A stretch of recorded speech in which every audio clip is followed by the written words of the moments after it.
அதிமுகவை எவராலும் அசைக்க முடியாது என பள்ளிக் கல்வித்துறை அமைச்சர் செங்கோட்டையன் உறுதிபட தெரிவித்துள்ளார். நடிகர் ரஜினிகாந்தின் அரசியல் பிரவேசம் குறித்து தந்தி டிவியின் கேள்விக்கு என்ன பதில் நிகழ்ச்சியில் எமது தலைமை செய்தி ஆசிரியர் ரங்கராஜ் பாண்டே எழுப்பிய கேள்விக்கு அவர் இவ்வாறு பதிலளித்தார். ரஜினி அரசியலுக்கு வந்தால் அதை அதிமுக எப்படி எதிர்கொள்ளும்?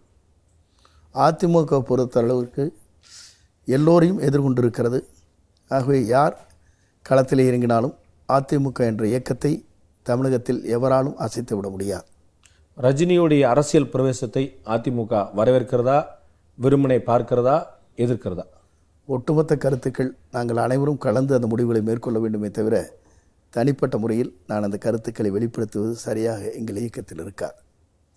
இது தொடர்பாக அதிமுக ஒட்டுமொத்தமாக முதலமைச்சர் திரு எடப்பாடி பழனிசாமி தலைமையில் கூடி ஆலோசனை பண்ணி ரஜினியை எப்படி எதிர்கொள்வது என்பது ஆலோசிக்கப்படும். அதை பற்றி கருத்துக்கள் பரிமாறிக்கொள்வோமே தவிர முடிவுகள் தேர்தல் வருகின்ற போது தான் நாங்கள் முடிவுகளை வெளிப்படுத்த முடியும்.